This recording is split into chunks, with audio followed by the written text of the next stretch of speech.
had an interview with one Sophie Cunningham, and she asked her about Project B and some things about the Indiana Fever and things of that nature.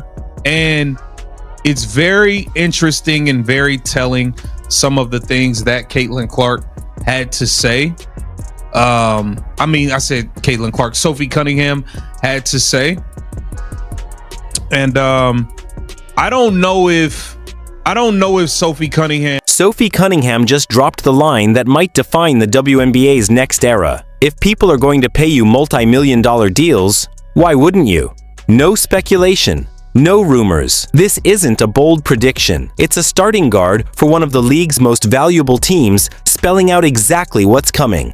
And right now, the WNBA doesn't have an answer. The future is here, and it's being said loud and clear. So, Sophie Cunningham casts dismal forecast for 2026 WNBA season. Here it says, not everyone is sure that the WNBA will play at all in 2026. At least that's what Sophie Cunningham told Front Office Sports in an interview published November 14th.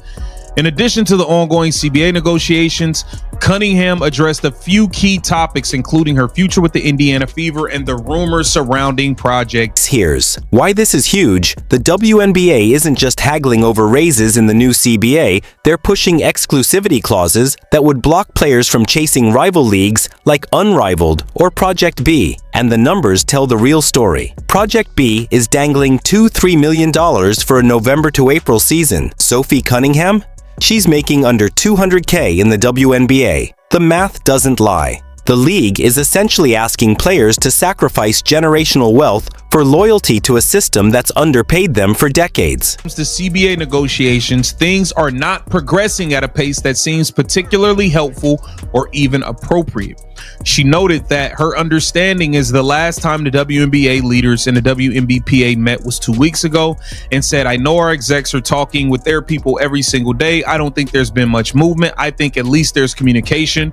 So that's the biggest thing for us. But normally we don't have meetings unless... Pay attention to what Sophie said about the CBA talks. The last meeting between WNBA leadership and the Players Association happened just 2 weeks before this interview.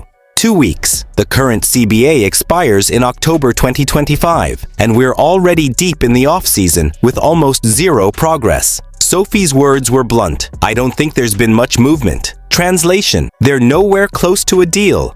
And with every passing day, Project B's leverage only grows. Project B in the latest professional women's basketball league that's been announced. Not too many details are available yet about the league, but it was hashed out by a group of investors who initially hoped to create a rival to the NBA. When that didn't work, they turned their attention to the W and women's basketball. For Cunningham, the appeal of the new league is financial. We know Sophie's about the bag. She want her bread. Project B is reportedly... This isn't just about money. In her exit interview, Sophie made it clear.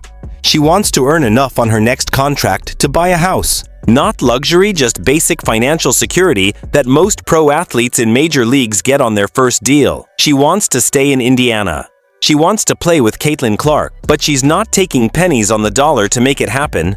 And why should she? The WNBA set this stage. For years, players were told to be patient, that growth takes time, that the league needed to build. Then Caitlin Clark's rookie season exploded record ratings. Sold out arenas. Indiana Fever went from an afterthought to the league's hottest draw overnight. And Sophie Cunningham? Her reward for being part of that historic rise? A standard contract that wouldn't cover a down payment in most U.S. cities. Answer right there. When Project B comes knocking on Sophie's door, she's answering. She answering the call. And you know what? I don't blame her. Listen, I've been very clear. If Project B called KTV on the way to Project B. It is what it is. It is what it is. And she's been very clear about where she stands in all of this, and that she's trying to get paid. It's the business. Check the timeline. Project B first aimed to rival the NBA. When that didn't fly, they pivoted to women's basketball. And they didn't come with small offers. We're talking two $3 million contracts for a November to April season, the WNBA off-season. Players could, in theory, do both if the league didn't demand exclusivity. But the WNBA knows what happens if they allow it. Project B becomes the primary employer, and the WNBA the side gig. The power flips entirely. Sophie Cunningham's reaction says it all. I don't know much about it. You see stuff on social media, but you've got to take it with a grain of salt. But if people are going to pay you multi-million-dollar deals, why would you not? That's not hype, not advocacy, just cold, hard business logic. And right now, every player in the league is thinking the exact same thing. And just say, hey, it's strictly about the bread. We could respect and understand if it's strictly about the bread, but once y'all all try to be like this activist league and all this other stuff, and I respect some of the things y'all want to do, but it's like, if you're going to be that, you got to be that all the way around. And a lot of them have not been that, especially what you see them, going to Project B. Sophie Cunningham addressed her future with the Fever. Cunningham also... And here's where it gets messy for the Indiana Fever. Sophie Cunningham is a free agent. Kelsey Mitchell is a free agent. The team needs to rebuild around Caitlin Clark, Aaliyah Boston, and Lexi Hall the core. But every core needs depth. Shooters, veterans, players who know how to play alongside a generational talent. Sophie is exactly that player. She spaces the floor, plays defense, doesn't need the ball, and has proven she can handle the pressure of being Caitlin Clark's teammate. The problem? The Fever can't match what Project B is offering, not even close. The WNBA salary cap won't allow it. So Indiana is left hoping Sophie prioritizes loyalty over financial security, hoping she values playing with Caitlin more than buying a house, hoping she'll take $200K when someone else is offering $3 million. This isn't negotiation. This isn't strategy. This is a prayer. Next year, and then people want to come back. We're trying to keep our core together. The Fever battled through several season-ending injuries, including Cunningham's own. Yeah, this was a season from hell for the Indiana in terms of injuries, man. And put in a strong performance during the WNBA playoffs this season. If the team can retain its core, they could end up doing the same next season or achieving even more, which I agree with. But like I said, This isn't just about Sophie Cunningham. It's happening across the WNBA. Every player facing free agency is running the same calculation. The league wants exclusivity, but can't pay exclusivity prices. Project B doesn't care about legacy. They're offering market rate contracts for elite athletes. And they're doing it when the WNBA is at its most vulnerable. The irony is brutal. The league finally has mainstream attention. Caitlin Clark's rookie season brought millions of new fans, doubled ratings, sold out arenas, and turned merchandise into a cash machine. The WNBA proved it could be commercially viable, but now it risks losing the very players who made that growth possible, simply because it can't convert fan attention into player compensation fast enough. Let's break down what's at stake. First, exclusivity. The league wants to prevent players from competing elsewhere in the offseason. From a business perspective, that makes sense. You can't build a brand if your stars are elsewhere 6 months a year. You can't sell season tickets or negotiate media deals without knowing who will be on the roster. Exclusivity protects the league's investment, but it has a price. The NBA can enforce exclusivity because its salaries average over $10 million.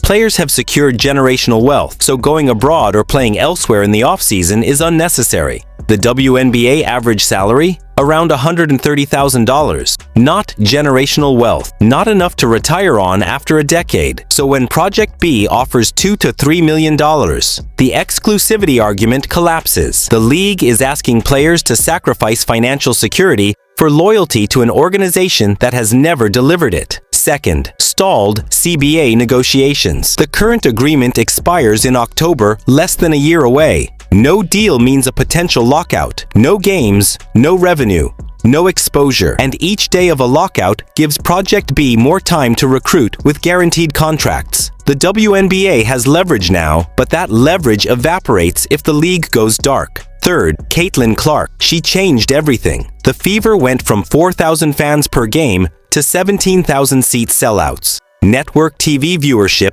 soared to 3 million. Casual fans flooded in. And she did it with Sophie Cunningham, Kelsey Mitchell, and Aaliyah Boston supporting her. Sophie's spacing, Kelsey's scoring, they were essential. Lose them to Project B, and suddenly, the team's offense falters. Casual fans disappear, and the league's golden goose is wasted. Fourth, precedent. Sophie won't be the last if she leaves. Project B doesn't need the whole league, just enough stars to weaken multiple teams, create imbalance, and threaten the league's credibility. 10 players, 15 players, enough to do serious damage. Fifth, optics. WNBA players have long positioned themselves as advocates for women's sports, asking fans to support a cause. If they start leaving for Project B, that narrative collapses. Fans will feel betrayed, and rightly so. Sixth, Sophie's personal calculus. She's not a superstar, she's a key role player on a team with the league's biggest star. Leaving Indiana means betting on Project B's success. It could fail. The league could falter.